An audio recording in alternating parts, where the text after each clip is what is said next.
Magandang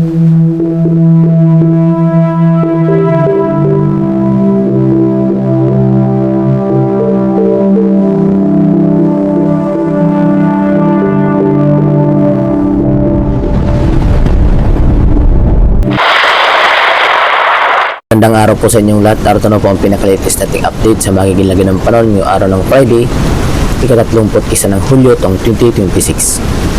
Base nga po sa ating pinaka-latest satellite image, ang low pressure area natin monitor na papatawid ng ating bansa, especially dito sa may Luzon, ay tuluyan ng nalusaw.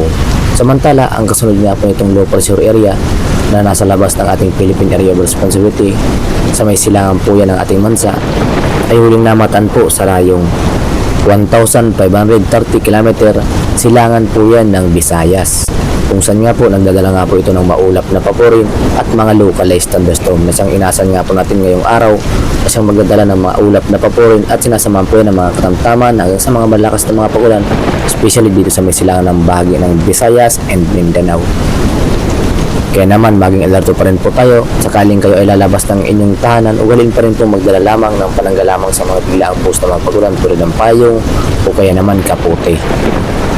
Samantala, bukod nga po dito sa low pressure area natin monitor sa may silangang bahagi ng ating bansa, may kasunod pa nga rin po ito, panibagong bagyo na mas malakas nga po ito na ating makikita nga po na may sentro na nga po ito, kung saan nga po tagay na nga po nito ang kategory na super typhoon category na may lakas na hangin na maabot sa 185 km per hour malapit sa sentro, samantalang may pagbuso ng ito na maabot sa 210 km per hour habang kumikilos nga po ito pahilagang kanluran sa bilis na 10 km per hour.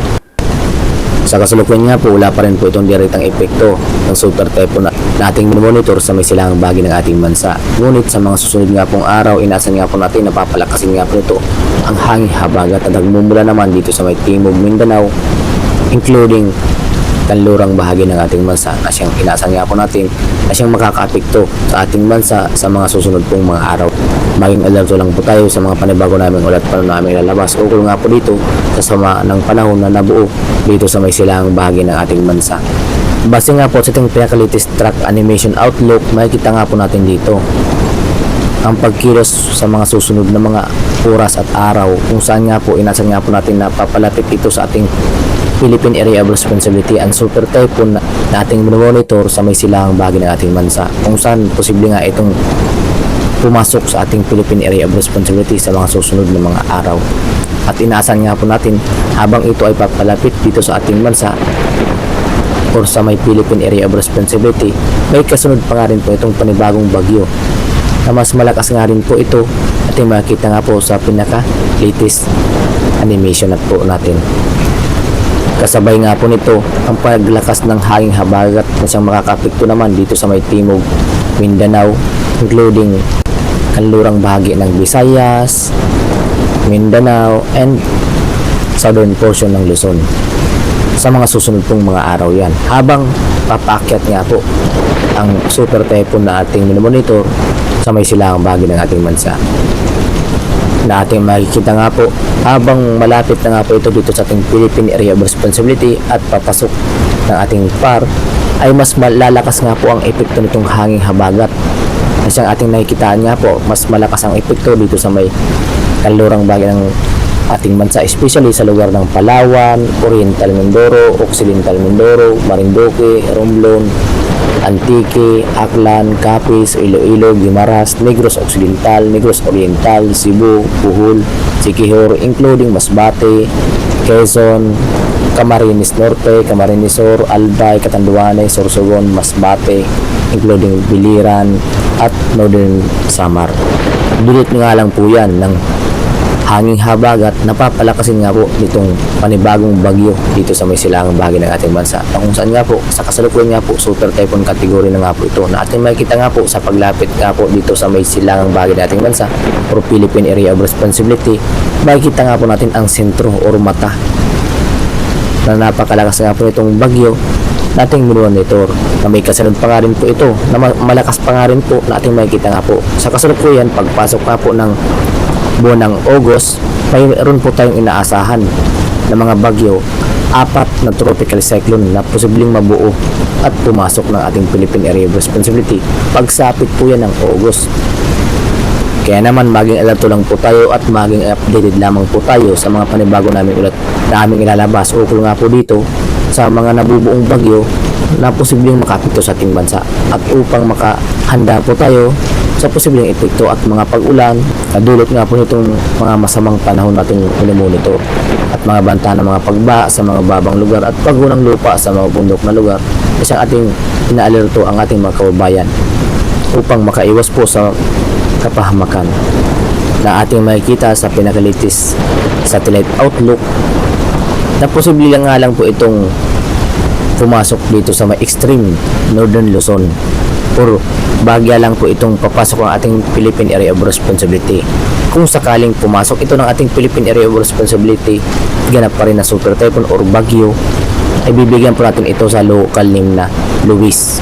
At kung sakaling itong dalawa ay pumasok ng ating Philippine Area of Responsibility at ganap na bagyo, ay bibigyan po natin ito sa local name na bagyong Maymay naman ang kasunod na panibagong bagyo.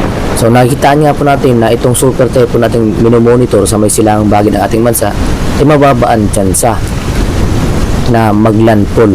Ngunit inaasan nga po natin na ikilos ito dito sa may hilagang Luzon, especially dito sa may Pataywan.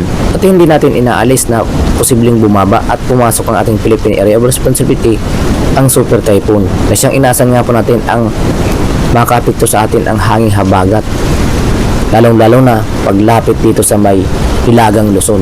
Kapag ito ay dito na sa may hilagang Luzon at posibleng dito sa may Taiwan, asahan nga po natin na malakas nga po ang epekto nitong hanging habagat na siyang magdudulot po yan ng mga malakas na mga pagulan.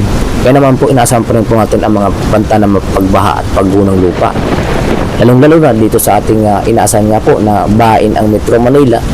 Kaya naman lubos po natin na pinaghahanda ang ating mga kababayan na kahit nga po hindi po tayo inaasahan na landfallan nitong super typhoon na ating nga po nakikita sa pinaka-latest outlook. Ngunit maging alerto pa rin po tayo dahil ang panahon nga po maaari pa rin magbago. Kaya naman mas mainam na maging alerto lang po tayo at maging updated lamang po tayo upang sa gayon maging updated po kayo at maalerto nga po kayo. Para po maging updated po kayo sa mga panibago namin ulit po namin lalabas, paki-like and subscribe na rin po and don't forget to share para marami po tayong maabisuhan ng ating mga kababayan ukol nga po dito kasama ng panahon na nabuo dito sa may silangang bahagi ng ating bansa. Sa ngayon, wala po tayong direktang epekto sa kasalukuyan nitong super typhoon nating monitor. Ngunit, maging alerto lang po tayo sa masusunod pong mga araw na siyang magdudulot po yan ng mga pag-ulan na epekto naman ng hanging habagat. At para naman sa maghihilagay ng panahon dito sa may Luzon, ngayong araw, inasan nga po natin makakaranas pa rin po ng fair weather. Makakaranas po tayo ng improving weather sa umaga, lalong-lalo na dito sa may area ng Cagayan Valley Region, Isabela, Aurora. Inasan nga po natin makakaranas po ng improving weather na sinasamahan din po yan pagsapit ng hapon at gabi ng mga localized thunderstorm. Nadulot nga po yan ng hanging easterlies o yung mainit na temperatura na nanggagaling dito sa may dagat Pasipiko.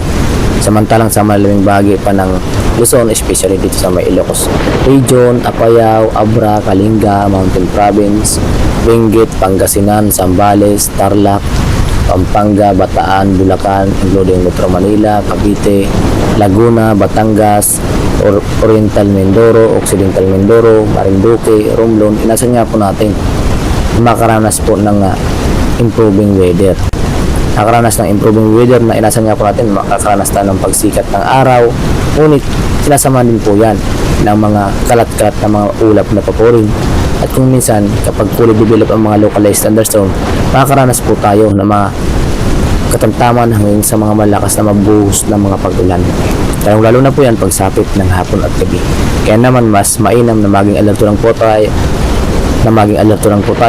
at magdala lamang tayo ng payong o kinamang kaputi kung sakaling kayo ay lalabas ng inyong tahanan. At para naman sa magiging agwat ng temperatura dito sa may Legazpi, 24 hanggang 33 degrees Celsius, Tuwigaraw 25 hanggang 34 degrees Celsius, Lawag 25 hanggang 32 degrees Celsius, Baguio 18 hanggang 23 degrees Celsius, Metro Manila 25 hanggang 33 degrees Celsius, Tagaytay 21 hanggang 29 degrees Celsius ang ating inasahan na agot ng temperatura. At para naman sa magiging lagay ng panahon dito sa may Palawan, Visayas, and Mindanao, inasan nga po natin. Dito sa may Palawan, inasan nga po natin ang improving weather. Kung saan, makakaranas po tayo ng maliwalas na panahon, ngunit may mga tsansa pa rin ng mga localized thunderstorm. Puro yung mga kalat-kalat na maulap na pa po rin, kung minsan, nasamahan po yan ng mga tama ng mga pag-ulan. Especially dito sa may Palawan, Calayan Islands, and Puerto Princesa. Kung saan nga po dito sa may Puerto Princesa may nasa agwat at temperatura na umaabot lamang sa 25 hanggang 32 degrees Celsius. Calayan Islands 25 hanggang 32 degrees Celsius. At para naman sa maging lagay ng panahon dito sa may Visayas, inasan nga po natin mataas ang tsansa ng mga maulap na paporin at mga kalat-kalat na mga pag-ulan dito sa may Northern Samar, Eastern Samar, Biliran, Leyte, including Bohol. Nadulot nga po yan ng low pressure area na ating monitor dito sa may silangang bahagi ng Visayas na siya nagdudulot ng maulap na paporin at mga localized thunderstorm. Natin makikita nga po sa ating pinakalitis satellite image na siya nagdadala ng maulap na paporin dito sa may silangang bahagi ng Visayas and Mindanao. Samantalang sa malalabing bahagi ng Visayas, inasan nga po natin ang improving weather. Sa lugar po yan ng Antique, Aklan, Capiz, Iloilo, Guimaras, Negros Occidental, Negros Oriental, Cebu, including Siquijor. Nasan nga po natin ang improving weather, ngunit may chance pa rin na maulap na paporin at mga pagkulog at pagkidlat, lalong-lalo na pagsapit ng hapon at gabi. At para naman sa magiging agwat ang temperatura dito sa Tacloban, 25 hanggang 32 degrees Celsius, Iloilo 24 hanggang 32 degrees Celsius, Cebu 26 hanggang 33 degrees Celsius ang ating inasahan na agwat ang temperatura. At para naman sa magiging lagay ng panahon dito sa may Mindanao, inasan nga po natin dito sa may silangang bahagi ng Mindanao, inasan nga po natin ang maulap na paporin na sinasamahan po yan ng mga kalat-kalat ng mga pag-ulan. Nadulot nga po nitong low pressure area kasi nagdadala ng mga cloudy or maulap na paporin at sinasamahan po yan ng mga localized thunderstorm or yung mga pagkulog at pagkidlat. Especially dito sa may area ng Misamis Oriental, Bukidnon, Agusan del Norte, Agusan del Sur, Surigao del Sur, Dinagat Island, Surigao del Norte, Davao, Compostela Valley, Davao Oriental, Davao del Sur, Davao Occidental. Mas mataas nga po ang tsansa ng mga pag-ulan, lalong-lalo na pagsapit ng hapon at gabi. Samantalang may inasan nga po natin ang improving weather dito sa may area ng Tawi-Tawi, Sulu, Basilan, Zamboanga del Norte, Zamboanga del Sur, Misamis Occidental, Lanao del Norte, Lanao del Sur, Maguindanao, Sultan Kudarat, South Cotabato, and Sarangani. So inasan nga po natin ang improving weather or makaranas ng maliwalas na panahon sa umaga hanggang tanghali. Ngunit pagsapit ng hapon at gabi, nasan pa rin po natin may mga tsansa pa rin ng mga localized thunderstorm. Kaya naman maging alerto lang po at maging handa sa mga banta ng mga biglaang buhos ng mga pag-ulan. Kung kayo ay lalabas ng inyong tahanan o walin pa rin po magdala lamang ng panangga lamang sa mga buhos ng mga pag-ulan tulad nga po ng payo. Kaya naman kapote. At para naman sa magiging agwat ng temperatura dito sa may Davao, 24 hanggang 32 degrees Celsius. Cagayan de Oro, 24 hanggang 32 degrees Celsius. Zamboanga Peninsula, 24 hanggang 32 degrees Celsius na ating inasahan na agwat temperatura. At para naman sa magiging lagi ng panahon dito sa ating karagatan, sa kasalukuyan nga po wala po tayo nakataas na gilid warning sa katanong baybay ng ating bansa. Kaya naman malaya pa rin pong makapaglalayag ng ating mga kababayan sa kahit anong baybay ng ating seaboard. Ngunit maging alerto pa rin tayo sa mga banta ng mga localized thunderstorm. Kasi ang inasan nga po natin dito sa may silang bahagi ng Mindanao and kanlurang bahagi ng Luzon. Nadulot nga po yan ng hangin habagat at ng mga localized thunderstorm. Nadulot naman itong low pressure area dito sa may silang bahagi ng Mindanao. Na may inasan nga po tayong taas ng mga pag-alon na umaabot lamang sa 0.6 hanggang 2.1 meters ang taas ng mga pag-alon. Kaya naman malaya pa rin makapaglalayag ang ating mga kababayan.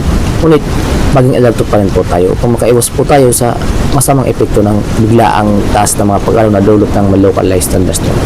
At yun nga po ang pinaka-latest nating update sa magiging lagi ng panahon ngayong araw ng Friday, ika-31 ng Hulyo taong 2026. Maraming salamat sa inyong lahat at kung sakaling bago pa lamang kayo sa aming YouTube channel, huwag kaligtang mag-subscribe para manotify po kayo sa mga panibago namin ulit na aming ilalabas ukol nga po dito sa mga masamang panahon na nabubuo dito sa loob ng ating bansa at sa labas ng ating Philippine Area of Responsibility at sa magiging lagay ng panahon ukol nga po dito sa mga weather system nating mga minomonitor. Maraming salamat sa inyong lahat and God bless us all.